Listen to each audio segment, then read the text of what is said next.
Good evening, and welcome to Dream Theater. I'm your host, and throughout these episodes, I will be leading you on mystical journeys through my own dreams. You will adventure through mystical lands of excitement, comedy, and death. But tonight, I would like to read you a story. One of my own creation. Yes, I wrote this. The Power of Dreams. I've chased you through your dreams since you were a child. Dreams work in reverse for me. When you fall asleep, I awaken. There is one of us for every one of you. The first time you fell asleep in your mother's arms, I joined you in the embrace of night. The moment you were conceived, I began studying and practicing the art of dream weaving, all with the goal of guiding your mind through its nightly journey. We don't create your dreams, we merely fill in the details, alter landscapes, that sort of thing. You know when you're dreaming and you know you're at home, but it looks nothing like home? That's us. Or when you try to run, but you're super slow? That's us too. We have 9-ish months to master the basics, but once you're born, one of us is assigned to you forever. In the beginning, we're still learning and experimenting. That's pretty much why you have no super early memories of dreaming. We were just starting out. Plus, the infantile mind doesn't give us a lot to work with. Anyway, once we are with you, as I previously stated, we only wake when you sleep. In other words, I'm not sitting in your head watching the world through your eyes. All I know about you comes from your sleeping brain. Unconscious thought. That's mainly why home looks weird in your dreams. Your brain says home or work, but I've never actually seen these things, so I fill in the blanks as best I can. People are different. Your brain conveniently provides images to go with most of the names it comes up with. A few details might be left out, so someone might have shorter hair or be slightly off in age. Anyway, why bother telling you this at all? Same reason we weavers do anything. Experimentation. We like to see what effect dreams and information have on people in their day-to-day life. Some dream weavers focus on nothing but positive dreams. Especially if the brain seems naturally pessimistic, the weaver will guide all dreams toward a positive state. Sometimes this does lead to a perceived improvement in the attitude of the subconscious. Other weavers focus on nightmares just to see how messed up they can make the brain. Still, others are lazy and do as little as possible, claiming their experiment to be seeing what happens when the brain is left alone. This can lead to broken, incomplete dreams. Some weavers will suppress all dreams for the entire life of their human. This tends to lead to dull lives for the weaver as well as the human, for we are able to participate in your dreams. So, what kind of weaver am I? We'll get to that. First, another question. Why bother? Why change things up like that if we can't see your daily lives anyway? Well, during the 9 months of your incubation or our training, we can watch events in your world, as well as the dreams of any individual we choose. This allows us to have an idea of how different dreams affect humans and what kind of dreams we want to give when our human is born. Also, when our human dies, we exist long enough to recount their life and see what effect our dreams had. Okay, now you know the important stuff. On to the good part. Who am I? Am I a positive weaver? A nightmare weaver? Am I lazy? I think I have chosen a path different from my fellow weavers.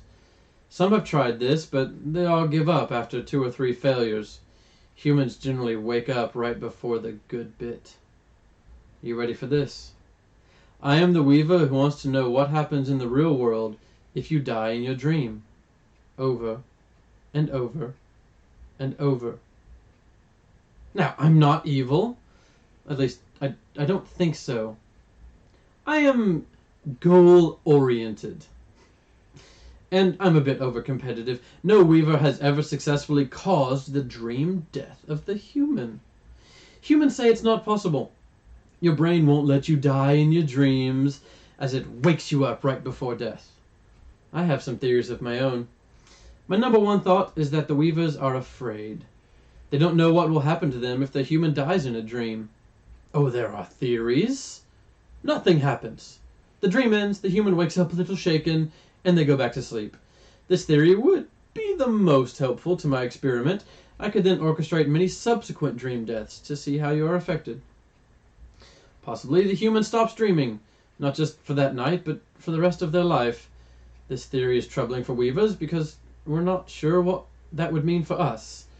Would the weaver cease to exist immediately?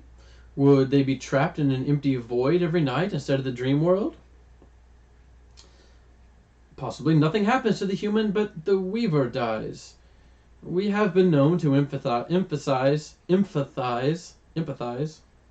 with strong emotions and fears in our humans' dreams. Some of us develop fears of heights, water, snakes, and other things after a few consecutive nightmares, even though dreams cannot hurt us.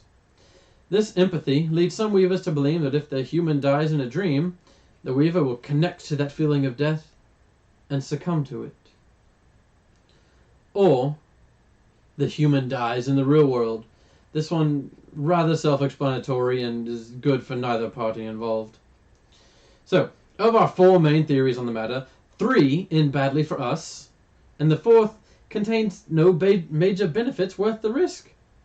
For these reasons, weavers tend to stay away from death dreams. As I said before, some have tried, but the methods betray the fact that they truly don't want to succeed. Their causes of death are long and drawn out. They give the brain time to react and wake the human right before the critical moment. Falling, drowning, burning, and freezing are popular methods. The human is a little freaked out, but they awake right before hitting the ground, or just before they run out of breath. It needs to be quick and unexpected before the brain can react. A shot, an explosion, or maybe decapitation. First, another experiment. How much, if anything, from a dream can translate into the real world? You're falling asleep. Let's see what you give me to work with. Okay, you're in a dark room, laying down. Oh, I've got an idea. Time to weave. The table is cold. Metal. You're not just lying there, you're strapped to the table. An unfamiliar man walks in. He's carrying a chainsaw. He begins to cut off your right leg. The dream begins to fade. Your brain is saving you. You're in the state of waking, sleeping, right in between. In this state, I can briefly sense your body and emotions to monitor how the dream affected you. Your right leg is asleep. My experiment was a success. While your leg obviously is not going to spontaneously fall off because of a dream, your brain translated that loss from the dream world into something tangible. This gives me great hope for my primary experiment, the death dream. A new night. The dream begins to take shape. You're in a forest? It appears to be a camp. I believe this could work. There. I shall weave a tall wooden structure. There are strange men in the camp, with guns. One of them chases you to the top of this wooden structure. Yes, he points his gun at you. No, stop backing up, you're going to fall. No! I watch you fall, knowing you will wake up right before hitting the ground. That was my fault. I should not have created the tall structure. That gave your brain an exit. Next time I will not be so clumsy. The next few nights pass uneventfully, as your brain seeks to recover from the near dream death experience. This is fairly normal. The brain tries to regain a sense of normalcy after a traumatizing event. In other words, you don't dream for a few days. At least, nothing coherent enough to work with. However, this gives me time to plan. As you sleep, I go through your dream archives to get some ideas. Superpowers, zombie apocalypse, school in your underwear, and other less interesting dreams. Here is something interesting. You once dreamed you were in a high-rise building that was being robbed. I can use that. Tonight is the night. I can feel it. As you drift off to sleep, I awaken.